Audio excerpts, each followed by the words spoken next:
Welcome to the press conference. आज मुद्दामून एक महत्त्वाच्या विषयासाठी आपल्याला इथं बोलवलं आहे. गेल्या अनेक वर्षापासून आपल्याला माहिती आहे की महाराष्ट्रामध्ये गुटखाबंदी केलेली आहे. आपल्या FSSAI ॲक्टच्या सेक्शन 30 अंतर्गत प्रतिबंधित जे फूड आयटम्स आहेत त्याच्यामध्ये गुटखा आणि तत्सम आयटम जे आपले आहेत त्याच्यावरती गुटखाबंदी केलेली आहे.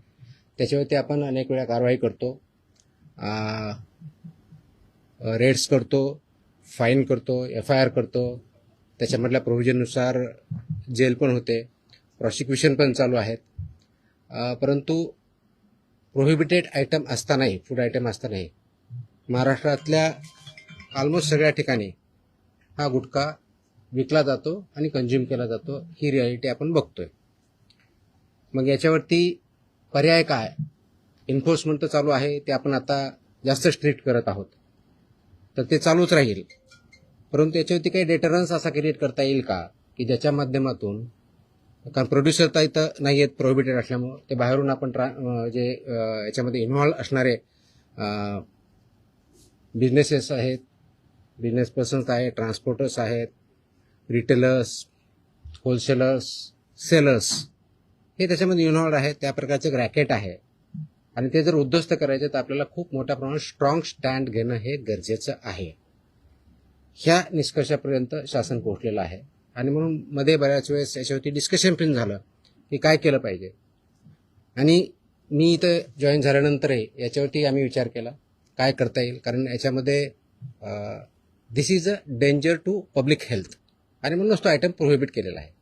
जर पब्लिक हेल्थला जर डेंजर असेल आणि तो आयटम प्रोहिबिट केलेला असेल तरीही त्याचा व्यापार होत असेल, तिथं ट्रान्सपोर्ट होत असेल, होलसेलर विकत असतील, सेलर विकत असतील आणि तो अवेलेबल होत असेल, तर त्याच्यावरती स्ट्रिंजेस्ट पॉसिबल ॲक्शन घेणं गरजेचं आहे. ह्या निष्कर्षापर्यंत पोहोचल्यामुळं आज दिनांक 12 जून रोजी मी मोका लावण्याचे आदेश पारित केलेले आहेत. So we have issued the order saying that MCOCA provisions will be, MCOCA कायदा, मकोका ज्याला आपण म्हणतो, Maharashtra control of organise crimes act 1999 हा आम्ही इन्व्होक केलेला आहे. ही माझी तिची ऑर्डर आहे इश्यू केलेली.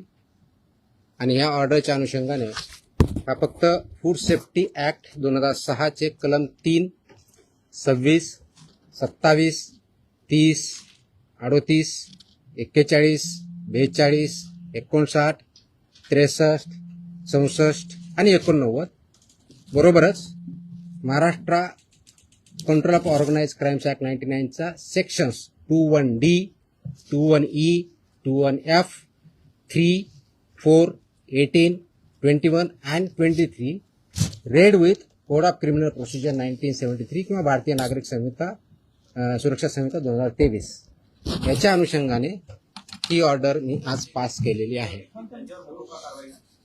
एक मिनिट मला बोलू तर द्या, माझं पूर्ण होऊ दे. पूर्ण झाल्यानंतर विचारा ना प्रश्न. सो ही कारवाई करताना हे प्रोव्हिजन्स आहेत. त्याच्यामध्ये ऑथॉरिटी कोणती आहे, त्याचं रॅशनेल काय आहे, कोणत्या क्राईम्सला, कोणत्या ऑर्गनाइज क्राईममधल्या जी 21D ची डेफिनेशन सांगितलं त्याच्या क्राईममध्ये हा क्राईम कसा बसतो, याच्या ऑथॉरिटी कोण कोण आहेत, ह्या सर्व आपण डिफाईन केलेल्या आहेत.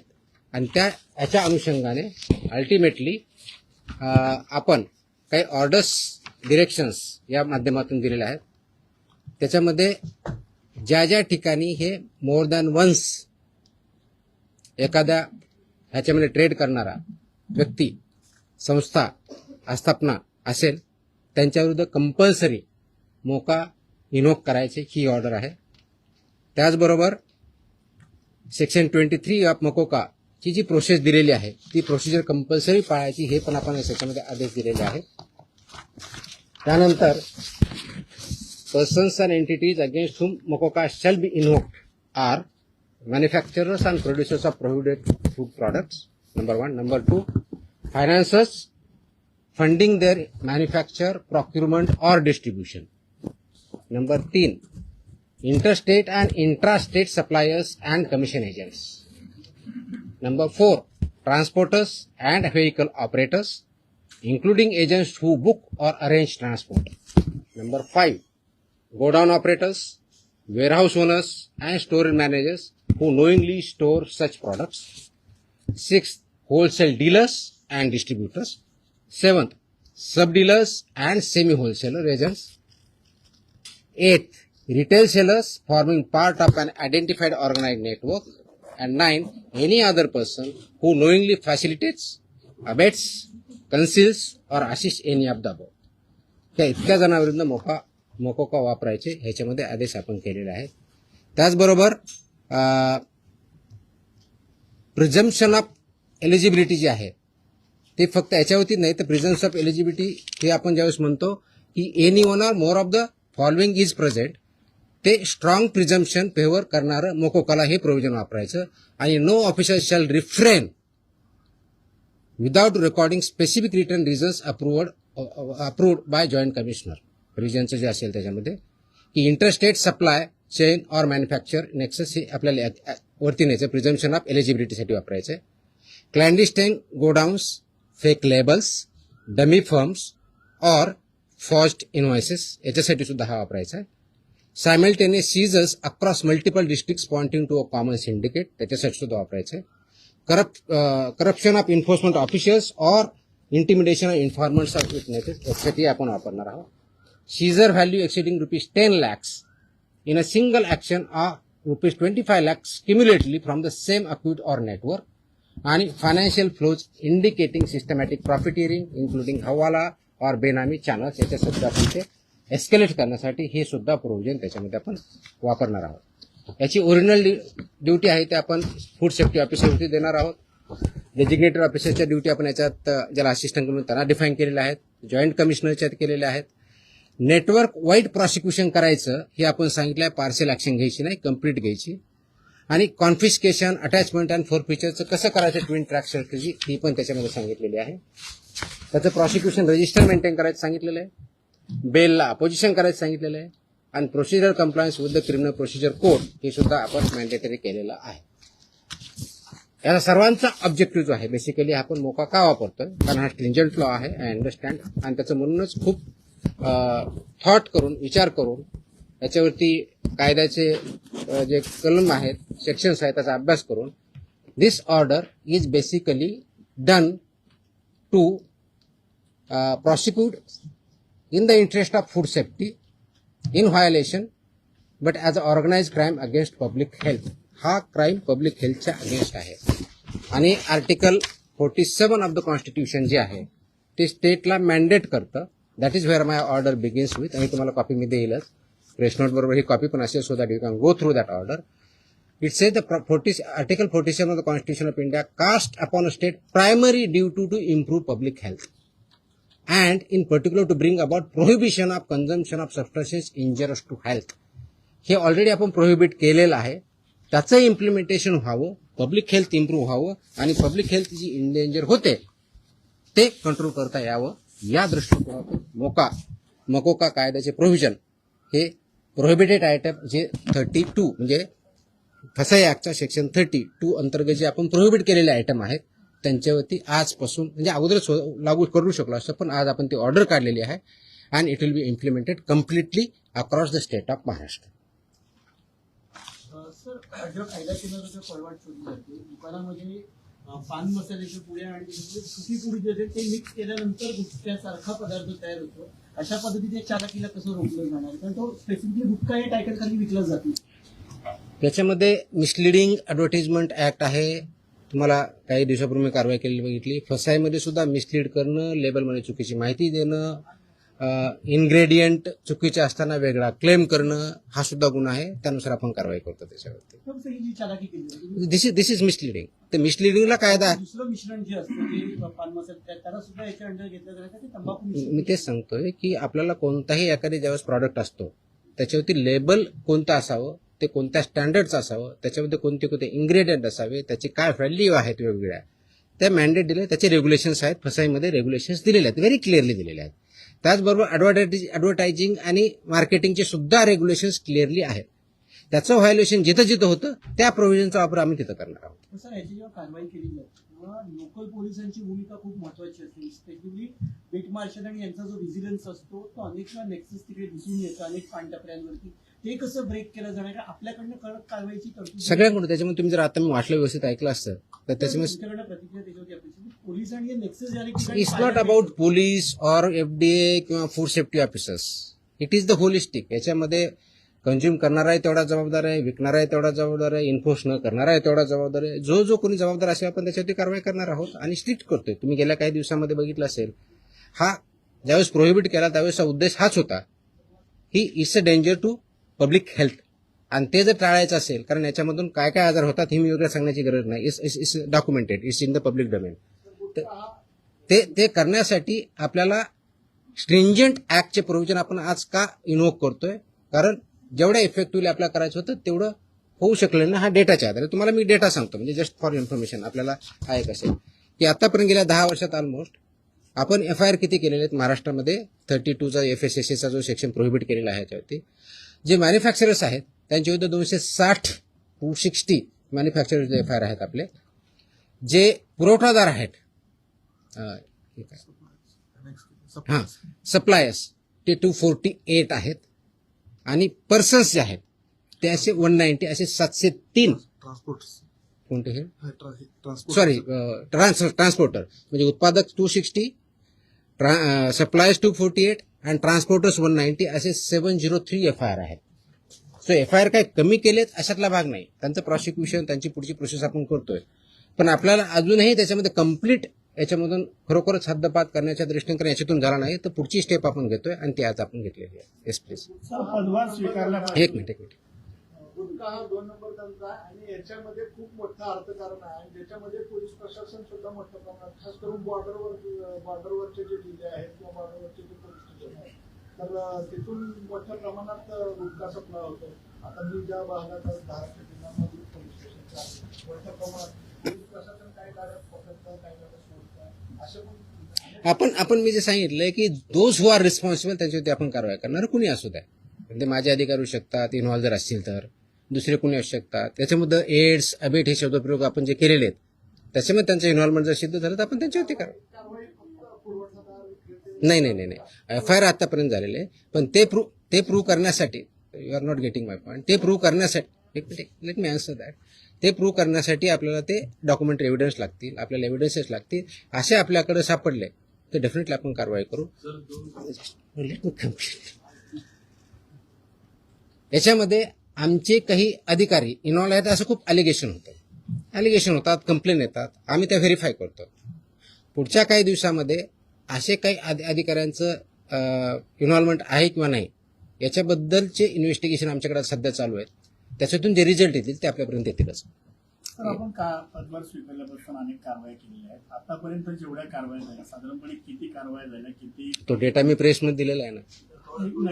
नाही मी डेटा मी प्रेसमध्ये दिलेला आहे. टीव्हीला त्या बाहेर स्वरूपातला नाही माझ्या टोटल आता काही कारवाया केल्या खूप केल्यात.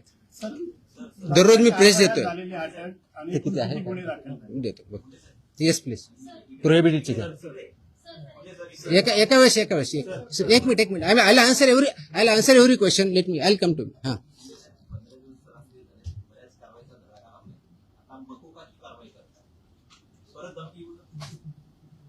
मला धमकी आलेलं कुणी सांगितलं तुम्हाला? नाही sorry, no sorry, please look at ती जुनी क्लिप आहे, कमीत कमी 10 वर्षापूर्वीची आहे. Look at the clip. आताची क्लिप नाही याची ती. दॅट वॉज नाही आलेलं that clip. If I remember correctly, मला आठवत नाहीये, इफ आय रिमेंबर करेक्टली बहुतेक ती पुण्यातली क्लिप आहे. फेनावाजीन PMPM आहे. चेकआउट. तुम्ही बघा ते क्लिप आताची नाही, मला कोणतरी पाठवली. मला कोणतरी विचारलं, मला अशी धमकी नाही आलेली. येतो मी त्यांना. Let us focus on this.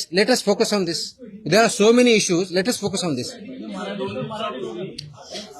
Please. थोडं I'll answer on this one day.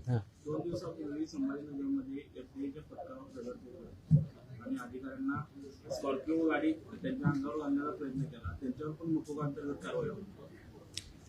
आता हे जे मी exactly that's what I am saying. कारण मोकोका क्लॉज वापरण्यासाठी ज्या काही प्री कंडिशन्स आहेत त्या फुलफिल झाल्या डेफिनेटली करणार आम्ही. कारण त्याला एका गुन्ह्यासाठी होत नाही. It has to be more than one offence in last 10 years. त्यांच्यावर जर झालेला असेल तर डेफिनेटली आम्ही करू. कारण त्याचं कंडिशन फुलफिल करायला पाहिजे. अदरवाईज आमचे FSSAचे ऍक्ट, BNS ऍक्ट आम्ही ते वापरतोच आहोत. आज ती जे हल्ला झाला त्याच्यावरती इमिजिएटली शिफ्ट कारवाई पण झाली. 7 का 8 लोक त्याच्यामध्ये अरेस्ट पण झाले immediately. I spoke on with DGP also. DGPने सुद्धा इमिजिएटली त्याच्यावरती इन्स्ट्रक्शन म्हणून कारवाई केली. अँड अशा प्रकारचे हल्ले आम्ही भिणार नाही. Very clearly will protect our officers आणि those who take law into their hands will show force of the law. एक मिनिट. Yes yes. नाही बाजूला तुमच्या बताऊंगा. मेरी हिंदी इतनी अच्छी है ही नहीं, जितनी भी टूटी फूटी है उसमें बात करूंगा. बोलूंगा. एक मिनिट तुम्हाला उत्तर दिलं ना मी. आपण एकदा मराठी पूर्ण करून घेऊया मग आपण अरे थांबा ना तुम्ही. मी इथंच आहे. मी कुठे पळून नाही चाललोय. systematic होईल. भिवंडीमध्ये जे आहे ते नकली व्यक्ती अधिकाऱ्यांना अटक करण्यात आलेली आहे. त्यामुळे कशा पद्धतीने जर एखाद्या वेळेस आपण ज्यावेळी थाळी टाकतो आय कार्ड असतं ऑफिसरकडे. Simple. My officers wear I card. Very clearly they show the I card.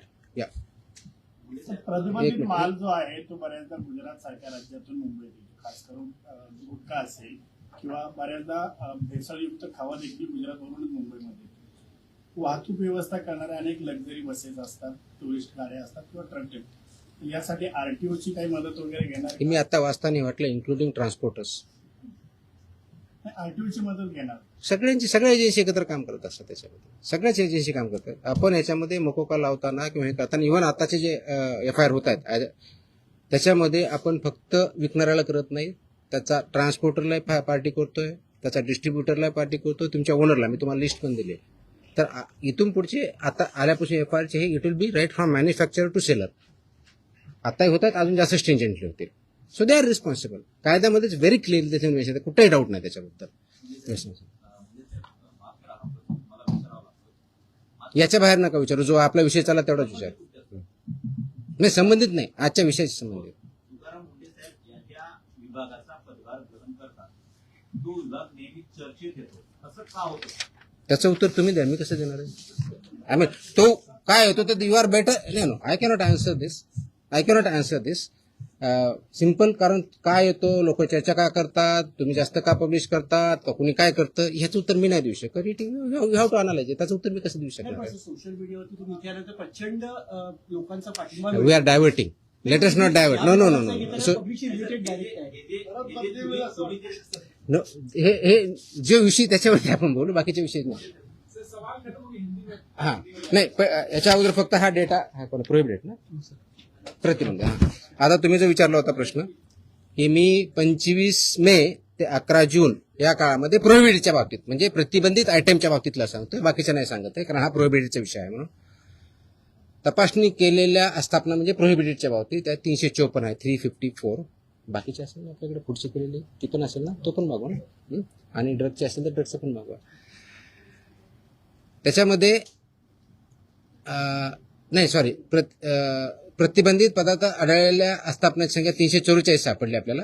तपासणी 354 केली. 344 मध्ये फाइंड आउट झालं. जप्त साठ्याची किंमत ह्या 344 मध्ये एक किती रुपये 3,27,24,629 rupees. 3,27,24,629 rupees. FIRs 235. Arrested people 350. Seal establishment of this 344 are 274. Seized vehicles are 26 and the price of that vehicle is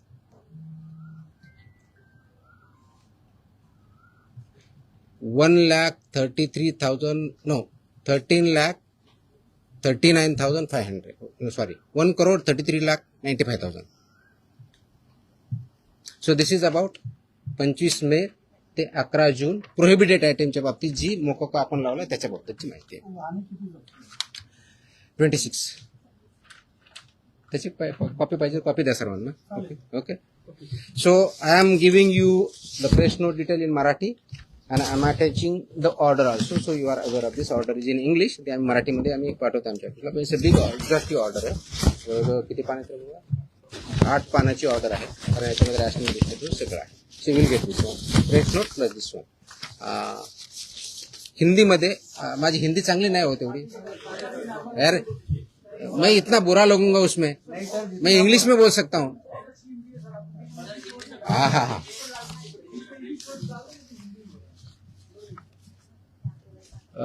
आप सब जानते हैं कि महाराष्ट्र में FSI एक्ट के तहत सेक्शन 30 के अंदर प्रोहिबिटेड आइटम्स है, जैसे कि गुटखा, पान मसाला, इसमें एक आइटम से प्रोहिबिटेड है. इसका मतलब ये होता है कि ये प्रोडक्ट, फूड प्रोडक्ट जो है प्रोहिबिटेड, वो महाराष्ट्र में मैन्युफैक्चर नहीं हो सकता है, ट्रांसपोर्ट नहीं हो सकता है, स्टोर नहीं हो सकता है, सेल नहीं हो सकता है. फिर भी बहुत कार्रवाई करने के बावजूद इसका सेलिंग और अवेलेबिलिटी महाराष्ट्र में कई जगहों पे पाया जाता है. इसीलिए गवर्नमेंट शासन ने ये डिस्कशन कर रही थी कि इस पर क्या किया जाए, कौन सा स्ट्रिंजेंट एक्ट या क्लॉज या कार्रवाई की जाए जिसकी वजह से ये एक्चुअली प्रोहिबिट होगा, क्योंकि ये दिस इज ए इंडेंजर, तो पब्लिक हेल्थ के लिए हानिकारक है. इससे पब्लिक हेल्थ इंडेंजर होती है. ये नॉलेज पब्लिक डोमेन में है. तो इसके तहत आज हमने मोकोका एक्ट जो है महाराष्ट्र का, Maharashtra control of organise crime act 1999, ये इसमें इन्वोक करने का निर्णय लिया है, लागू किया है कि जो ये बिजनेस में मैन्युफैक्चरिंग करते हैं, ट्रांसपोर्ट करते हैं, सेल करते हैं, डीलर्स है, सेमी डीलर्स है, ये सबको ये प्रोविजन के अंदर अभी कार्रवाई की जाएगी. उसकी जो प्रोसीजर दी है सेक्शन 23 के अंदर मोकोका के, वो फॉलो करके ये मैंडेटरी किया गया है कि जो मोकोका के प्रोविजंस के में लायबल है वो मैंडेटरी हमारे ऑफिसर एफआईआर करते समय मोकोका का प्रोविजन एक्ट इन्वोक करेंगे और उनको पनिशमेंट करेंगे. इसका ऑब्जेक्टिव है, उद्देश्य है कि पब्लिक हेल्थ जो इंडेंजर हुई है इसकी वजह से, उसको पूरा तरह से रोका जाए. और वो जो हमने प्रोहिबिशन किया है आइटम्स में, उसका अवेलेबिलिटी महाराष्ट्र में कहीं न हो और लोग उसको न खाए, जिसकी वजह से उनकी हेल्थ अच्छी रहेगी, उनका हेल्थ अच्छे रहने की वजह से उनका प्रोडक्टिविटी अच्छी रहेगी, और जो ह्यूमन डेवलपमेंट है, ह्यूमन ग्रोथ है, उसको भी अच्छी तरह से हो जाएगा. इसीलिए ये प्रोविजन आज हमने इन्वोक किया है. इसका ऑर्डर हमने आज as a commissioner food safety Maharashtra बोल के इश्यू किया है और ये लागू हो रहा है और ये सब स्ट्रिक्टली आगे इम्प्लीमेंट होगा. अब तक का लास्ट 10 साल में जो मैन्युफैक्चरर्स है उनके खिलाफ 260 एफआईआर हुए हैं, जो सप्लायर्स है 248 एफआईआर हुए हैं, जो ट्रांसपोर्टर्स है 190, ऐसी 703 एफआईआर भी हो चुके हैं. इसका डेटा हमने मांगा है, उसका एनालिसिस भी चल रहा है. तो मेरी ये सुझाव है, वार्निंग है, those who are involve in this business, इधर मैन्युफैक्चरर और ट्रांसपोर्टर्स और सेलर्स और डीलर्स और सेमी डीलर्स, ये महाराष्ट्र में आप काम बंद कीजिए, नहीं तो ये कानून के हिसाब आपको कड़ी से कड़ी जो आपको सजा इसमें पता है वो दिया है, इसी शासन सजा देंगे, प्रोसिक्यूट करेंगे और हम महाराष्ट्र जो प्रोहिबिटेड आइटम है उसमें नहीं मिलने देंगे.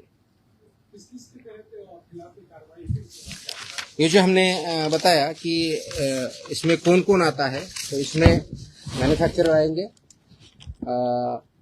Manufacturer end producers of prohibited items, financiers funding जो करते हैं मैन्युफैक्चर के लिए या प्रोक्यूरमेंट के लिए या डिस्ट्रीब्यूशन के लिए, वो भी आएंगे. इंटरस्टेट और इंट्रास्टेट सप्लाईज जो है वो भी इसमें आएंगे, कमीशन एजेंट्स भी इसमें आएंगे, ट्रांसपोर्टर्स आएंगे, व्हीकल ऑपरेटर्स आएंगे, इंक्लूडिंग एजेंट्स हु बुक और अरेंज फॉर ट्रांसपोर्ट, वो भी आएंगे. गोडाउन ऑपरेटर्स आएंगे, वेयरहाउस ओनर्स आएंगे and store managers who knowingly store such products, वो भी आएंगे. होलसेल डीलर्स एंड डिस्ट्रीब्यूटर्स भी आएंगे, sub dealers and semi wholesalers भी आएंगे, एजेंट्स भी आएंगे, retail sellers forming part of an identified organise network भी आएंगे, और एनी अदर पर्सन नोइंगली, जानबूझ के उसको अबेट करता है, इंफॉर्मेशन कंसील करता है या असिस्ट करता है, ये सब कुछ चला के लगेगा. सेलर है।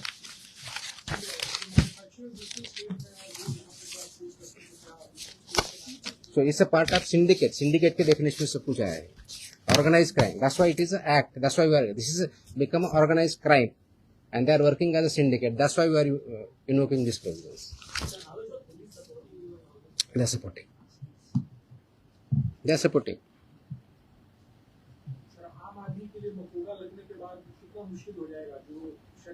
आम आदमी को क्यों मुश्किल होगा?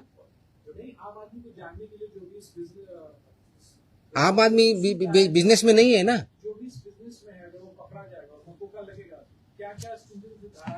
ये तो आप मोकाके में क्लियरली है ना, लाइफ इम्प्रिजनमेंट प्रोविजन आहे ना। किती सजा आहे त्याची? किती वर्ष ते काढा प्रोविजन? ऑफकोर्स दे प्रोसिक्यूट होंगे, कोर्ट में केस चलेगा। हाँ ऑफकोर्स आपको बेल अपोज कर हमने बता ही दिया ना कितना क्या है। नहीं वो तो फुटे which may extend up to 10 years imprisonment, shall also be liable to fine, such property shall also be liable to be attached and forfeiture। और रिपीट है तो उसका फिर और बताए यहाँ इम्प्रिजनमेंट प्रॉपर्टी भी सीज होगी। नाही हे विषय संपवल्यानंतर आपण दुसरा आता ठीक आहे। तुमचे प्रश्न संपत नसतात कधी मला माहिती आहे। आय थिंक झालं ना आता हिंदीमध्ये। हा येतो एक विषय संपला आता, हा विषय संपवत आपण। माझी अशी अपेक्षा आहे आपल्याकडून, प्लीज याला चांगली पब्लिसिटी द्या। This is in the interest of state of Maharashtra. It's very very crucial, very very crucial. Many people have fallen prey to this, so we need to save our people. We need to work. That's a public health hazard and we have to eliminate it. Absolutely clear. So इसीलिए मुझे ये publicity जितनी ज़्यादा दे सकते हो वो दे दो. That is my request. Dairy ओनर्सची आणि मॅन्युफॅक्चर म्हणजे मिल्क अँड मिल्क प्रॉडक्ट्स याच्यामध्ये आज मीटिंग मी सगळ्यांची बोलवली होती. उद्देश हा होता की डेअरी सेक्टरमध्ये जे फसाईचे रेग्युलेशन्स आहेत, स्टँडर्ड्स आहेत, म्हणजे सगळ्या सेक्टरमध्ये आहेत, त्याच्यामध्ये डेअरीचे पर्टिक्युलरली बोलवली होती. कारण तो खूप मोठा इश्यू आहे, अनेक वर्षापासून आहे. अत्यंत चांगले लोक काम करणारे त्याच्यात आहेत आणि काही त्याच्यामध्ये चुकीचं काम करणारे पण आहेत. आणि म्हणून FDA म्हणून आम्ही काय कारवाई करणार as a regulator. FDA is a regulator आणि फूडच्या बाबतीत म्हणलं फूड कमिशनर स्टेट म्हणून आम्ही रेग्युलेट करतो जे फसाईचे नॉर्म्स आहेत. कारण फसाई ॲक्ट हा 2006ला आला, त्याचे रूल्स 2011ला झाले आणि 2011 पासून आतापर्यंत वेगवेगळे रेग्युलेशन किंवा स्टँडर्ड्स फसाईने डिक्लेअर केलेले आहेत. ते मॅन्डेटरी आहे सर्वांवरती. जे जे फूड बिझनेसेसमध्ये आहे, ज्याला आपण FBO म्हणतो, फूड बिझनेस ऑपरेटर, ते रजिस्टर्ड असणं हा भाग वेगळा आहे. पण त्यांनी कोणत्या कोणत्या प्रकारचे स्टँडर्ड्स जे जे प्रॉडक्ट आहेत त्याला वापरायचे, त्याप्रमाणे प्रॉडक्ट तयार करायचे किंवा सेल करायचे, हे त्याच्यामध्ये स्टँडर्ड्स दिलेले आहेत. त्याच्यामधला एक भाग म्हणून जे मिल्क अँड मिल्क प्रॉडक्ट्स आहेत याच्यासाठी जे स्टँडर्ड्स लागतात ते त्यांनी पाळावेत, ते त्यांनी इम्प्लिमेंट करावेत. या दृष्टिकोनातून एक इंटरॅक्शन सेशन, कायद्याचे प्रोव्हिजन, रेग्युलेशन्स कोणते आहेत ते त्यांना आम्ही सांगितले. त्यांचे जे काही इश्यू होते ते आम्ही समजून घेतले आणि यातून पुढे खूप स्ट्रिक्टली याच्यावरती इन्फोर्समेंट होईल. राईट फ्रॉम कलेक्शन सेंटर गावातलं जे असेल तिथपासून ते म्हणजे तुमचा MBO असेल, म्हणजे तुमचं जे चिलिंग सेंटर असेल, कलेक्शन सेंटर्स असेल, चिलिंग सेंटरपासून तुमच्या डेअरीपर्यंत जात असेल, मग तुमचा दूध प्रॉडक्ट बनवणारा किंवा पनीर बनवणारा तिथपर्यंत जात असेल, ते प्रॉडक्ट बनवून ते कंझ्युमरपर्यंत जात असतील, ही सगळी चेनमध्ये जे जे त्याच्यामध्ये इन्व्हॉल्व आहेत त्यांनी हे सगळे स्टँडर्ड्स पाळले पाहिजेत, इम्प्लिमेंट केले पाहिजेत आणि त्याच्यामुळे चुकीचं काही होणार नाही हे त्यांना समजून सांगण्यासाठी, कायद्याचे प्रोव्हिजन समजून सांगण्यासाठी आम्ही मीटिंग बोलवली होती, इंटरॅक्शन केली. मी एक प्रेझेंटेशन पण केलं की कायदा काय सांगतो, नाही केलं तर त्याचे काय प्रोव्हिजन होतात. तर 2-3 ठळक ज्या गोष्टी आहेत त्याच्यामधल्या, तर एक पहिलं की अनसेफ फूड हे कशाही परिस्थितीत टॉलरेट केलं जाणार नाही, इन्क्लुडिंग मिल्क प्रॉडक्ट्स. अनसेफ फूडची डेफिनेशन कायद्यात दिलेली आहे, त्याच्यामुळे मी इथं बोलत नाही, ते तुम्ही वाचू शकता, त्याच्यात क्लिअरली आहे. दुसरं अडल्चरेटेड फूड, तिसरं मिसब्रँडेड, चौथं सबस्टँडर्ड आणि अजून काय एवढंच नाही. सो अशा प्रकारच्या कॅटेगरी आहेत आणि या प्रत्येक कॅटेगरीला काय पनिशमेंट आहे हे कायद्यामध्ये दिलेलं आहे. तर ते व्हायलेट तुम्ही करू नये. त्याचे जे वेगवेगळे रेग्युलेशन, पहिला रेग्युलेशन फॉर रजिस्ट्रेशन कंपल्सरी आहे, ते बऱ्यापैकी इम्प्लिमेंट आहे आजच्या डेटला, रजिस्ट्रेशन आणि लायसन्सिंग. पण ते तेवढ्यापर्यंत चालत नाही. फूड प्रॉडक्ट्सचे जे 2011चे स्टँडर्ड्स आहेत ते बऱ्याच वेळेस कॉम्प्रोमाइज केले जातात, ते करता येणार नाही. मार्केटिंगच्या किंवा ॲडव्हर्टाइजिंगच्या बाबतीत चुकीचं लिहिलं जातं, ते करता चालणार नाही. त्याचबरोबर काय म्हणतो त्याला, प्रिंटिंग काय म्हणतो त्याला, प्रिंट करतो ते लेबलिंग जे आहे ते व्यवस्थित होत नाही किंवा चुकीच्या पद्धतीने होतं का मिसलिडिंग होतं, ते चालणार नाही. पॅकेजिंग त्याचे स्टँडर्ड्स ठरवले आहेत, ते पॅकेजिंग त्याच पद्धतीनं पाहिजे, ते चालणार नाही. हे त्यांना आम्ही चांगल्या पद्धतीनं समजून सांगितलं आहे आणि बाय अँड लार्ज त्यांची कन्व्हिन्स झालेली आहेत की येस आमच्याकडे काही ज्या त्रुटी असतील तर आम्ही त्याच्यामध्ये कारवाई करू, जेणेकरून हे जे दूध आहे किंवा प्रॉडक्ट आहे, फूड अँड फूड प्रॉडक्ट जे आहेत ते कंझ्युमरला जे स्टँडर्ड फसाईने घालून दिलेले आहेत ते त्याप्रमाणे करतील. जे करणार नाही त्याच्यामध्ये फसाई ॲक्टनुसार आपण त्याच्यावरती कारवाई करणार आहोत. आता हे standard over a period of time आले, 2011 पासून आतापर्यंत जवळजवळ टोटल 28 प्रकारचे रेग्युलेशन किंवा स्टँडर्ड आहेत. त्याच्यातले 6 हे ऑथॉरिटीचे आहेत, मग 22 आहेत वेगळ्या प्रॉडक्टच्या बाबतीतले आहेत सगळे. त्याच्यातले बऱ्याचशा अंशी 6 ते 10च्या दरम्यान हे फूड अँड फूड प्रॉडक्ट्स लागतात. प्रत्येकाला मोर दॅन 1 लागतात. रजिस्ट्रेशन कंपल्सरी आहे, पण ते फूड कॅटेगरी जी असेल त्यांना ते लागतात. ते स्टँडर्ड्स आम्ही जास्त इम्प्लिमेंट करू, सॅम्पलही आम्ही वाढवू आणि त्याचबरोबर आम्ही हे सांगितलं की कंप्लायन्स करणं ही तुमची जबाबदारी आहे आणि इन्फोर्स करणं ही आमची जबाबदारी ॲज अ रेग्युलेटर म्हणून. ती इन्फोर्समेंट आमचं स्ट्रिंजंट होईल. त्याच्यामुळं आपण स्वतः आपल्या आधीनिसं ज्यांच्याकडून तुम्ही दूध घेता, जे चिलिंग सेंटर्स आहेत, जे तुमचे प्रॉडक्ट्स आहेत, तुमचे प्लांट्स आहेत, त्या ठिकाणी याचं कोणतंही व्हायोलेशन होणार नाही याची काळजी तुम्ही घ्या. आणि सबस्टँडर्ड असेल, अनसेफ असेल, तो माल रिजेक्ट करा. तो तुम्ही वापरू नका, दुसऱ्याकडे वापरू देऊ नका, so that this unsafe, substandard, adulterated, misbranded असं कोणताही प्रॉडक्ट मार्केटमध्ये येणार नाही. यासाठी तुम्ही कार्यरत राहा आणि ते कंप्लायन्स करता की नाही त्याचं एन्फोर्समेंट आम्ही बघू आणि जिथं कंप्लायन्स होत नाही त्यांच्यावरती आम्ही स्ट्रिक्ट कारवाई करू. दिस वॉज द मीटिंग. तुमच्या कारवाईचं शेतकरी फार खुश आहेत. तुमच्या कारवाई केल्यानंतर आठवडी तालुक्यामध्ये तुमचा दुग्धाभिषेक करण्यात आला. दुधाचे रेट वाढतील असं वाटतं तुम्हाला? रेट माझ्या हातात नाही आहेत. वाढवणं हा इज अ फ्री मार्केट. त्याच्यामुळे दुधाचा किती रेट असावं ते डिमांड सप्लायवरती ठरलं जाईल. पण आपण अडल्चरेशन बंद करू शकलो, आपण सबस्टँडर्ड दूध बंद करू शकलो, प्रॉडक्ट्स बंद करू शकलो, तर ऑफकोर्स प्युअर दुधाला डिमांड वाढेल. ऑफकोर्स मार्केट फोर्सेसनुसार त्याचे जे काही परिणाम होते ते होते. आतापर्यंत ज्या कारवाया झाल्या, अनेक जप्त केलेला माल आहे तो टेस्टिंगसाठी पाठवण्यात आलेला आहे. किती अहवाल येणे बाकी आहे? आता खास करून दूध किंवा दुग्धजन्य पदार्थ यांचे लवकर नाशवंत होतात, त्याची आम्ही काळजी घेत आहोत. त्याचे जे पिरियड दिलेला आहे, ड्रगच्या बाबतीत 60 दिवसाचा असतो, फूडच्या बाबतीत 14 दिवसाचा असतो, त्या वेळेतच येथील आम्ही इन्श्युअर करतोय. त्याची सुद्धा मी आढावा घेतलेला आहे. आपल्याकडं 3 ठिकाणी आपल्या स्वतःच्या लॅब आहे. पुण्याला आपली हेल्थ डिपार्टमेंटची ऑलरेडी लॅब आहे, प्लस मुंबईमध्ये BMCची लॅब आहे, प्लस गव्हर्नमेंट ऑफ इंडियाच्या फसाच्या PPP वरती लॅब आहेत. त्याच्यामुळे आपण ते सॅम्पल वेळेत कसे होतील याची आपण काळजी घेत आहोत.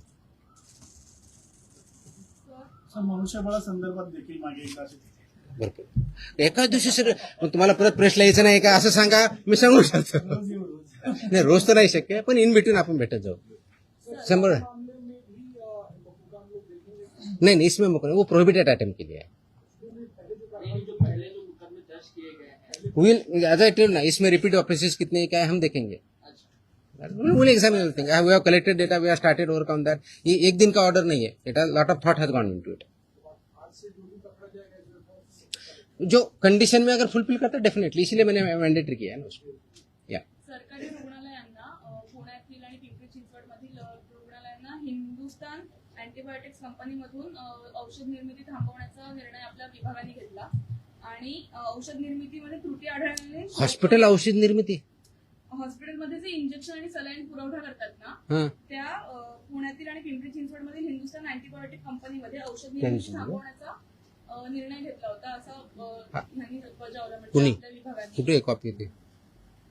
प्रश्न आला ना.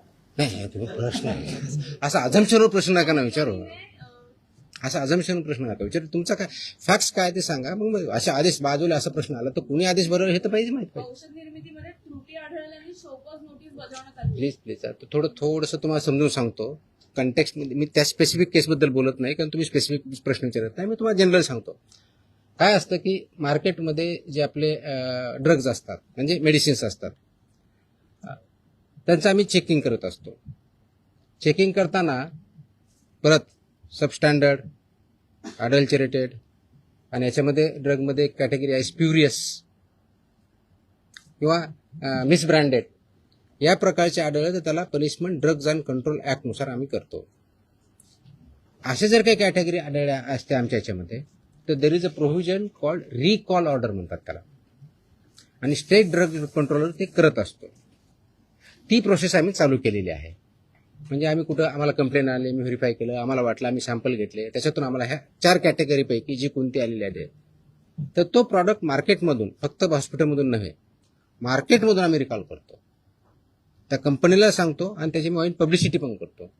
तर तशा प्रकारच्या ऑर्डर आम्ही ज्या केसेसमध्ये आम्ही ते recall order drug control state drug controller हुई सिटिंग हिअर म्हणजे इथं जे आपण जॉईंट कमिशनर ड्रग HQ म्हणतो he is a state drug controller ते त्यांच्या मार्फत इश्यू करतो आणि ते कंप्लाय करतो. पर्पज असा असतो त्याच्या पाठीमागचं की जर हे चुकीचं आहे तर ते कंझ्युम होऊ नये म्हणून ते रिकॉल ऑर्डर असते. आणि बाकीचे प्रोव्हिजन ज्याप्रमाणे FIR करून किंवा जे काय प्रॉसिक्युशन करायचे त्या कंपनीवर आम्ही करत असतो. तर अशा आमच्या पुण्यातले जे एक आम्ही हे केलेलं आहे कोणते ते हां पुण्यामध्ये शेड्यूल H मधले औषधं जप्त केले होते 11.19 लाखाचे. That is Cipla company. तर त्याची आमची तिथल्या लोकलने केली पण इथून आमची ऑर्डर अजून 1-2 दिवसामध्ये रिकॉलची जाईल. त्याच्यामुळे ते प्रॉडक्ट जे असतील ते पूर्ण मार्केटमधून पूर्ण अक्रॉस कुठे असू द्या इंडियामधले कुठे असू द्या ते रिकॉल होतील. तसेच बाकीच्याही गोष्टीवर आम्ही कारवाई केली. That is the provision you should understand. हे रिकॉल ऑर्डर असते. It's a standard procedure as per the drug control act 1940 आणि त्याच्या अंतर्गत 1945 ची स्टँडर्ड प्रोसिजर आहे. वी आर फॉलोइंग इट ना. कदाचित अगोदर होत नव्हती नाही माहीत मला माहीत नाही but will follow it so that public हेल्थला त्याच्यातून डेंजर राहणार नाही. आणि ऑफकोर्स ज्यांनी प्रोड्यूस केलेलं आहे जे सेल करतात त्यांच्यावरती नियमानुसार आपले कारवाई. ओके बिफोर यू फॉरगेट एक लास्ट अजून एक आदेश मी आज पारित केलेला आहे. हा आदेश आहे ड्रग्स म्हणजे माझ्याकडे 2 सेक्शन एक फूड आहे आणि एक ड्रग आहे. हा आदेश आहे की बऱ्याच ठिकाणी आमच्याकडे कंप्लेन येतात माहिती भेटते की हॉस्पिटलमध्ये कुणी पेशंट ॲडमिट जर असेल आणि त्याला जे काही औषधी लागत असतील तर ते त्यांच्याच फार्मसीमधून घ्यायचे अशा काही कंप्लेंट असतात आमच्याकडे. By law they cannot force any hospital तिथूनच घ्यायचं मॅन्डेट नाही आहे. त्याचे आदेश आम्ही जारी केलेले आहेत. आदेश त्याची पाहिजे तो कॉपी आम्ही प्रेस कदाचित उद्या देऊ दिली का त्या पण माहितीसाठी म्हणून देतोय की ऑलरेडी केले की असं त्यांना करता येत नाही. कोणत्याही पेशंटला जर बाहेरून आणायचं हा त्यांचा चॉईस आहे. यू कॅनॉट फोर्स एनीबडी की तुमच्याच फार्मसीमधून किंवा ह्याच फार्मसीमधून किंवा त्याच फार्मसीमधून घ्या हे तुम्ही पेशंटला फोर्स करू शकत नाही. हे आम्ही सगळ्यांना ऑर्डर काढलेली आहे आणि इट विल बी इन्फोर्स्ड कारण तो सिटिझन्सचा किंवा पेशंटचा राईट आहे कुठून परचेस करायचा. त्यांना तुम्हाला प्रिस्क्रिप्शन द्यावं लागेल. प्रिस्क्रिप्शन दिल्यानंतर त्यांना जिथून आणायचे तिथून आणतील. त्याच्यामुळे यू कॅनॉट फोर्स की तुमच्याच फार्मसीमध्ये घ्यावा. तो पण आदेश आज आम्ही पारित केलेला आहे. जर डॉक्टरने लिहून दिलं प्रिस्क्रिप्शन तो त्याच्यात जो प्रिस्क्रिप्शन किंवा पुढे जे काही लिहून देईल ते फक्त त्याच्याच मेडिकलमध्ये अवेलेबल असतं. जर दुसरीकडे घ्यायला गेला तर तिथं उपलब्ध नसतं. असं का बरं होईल? हो सर आहे.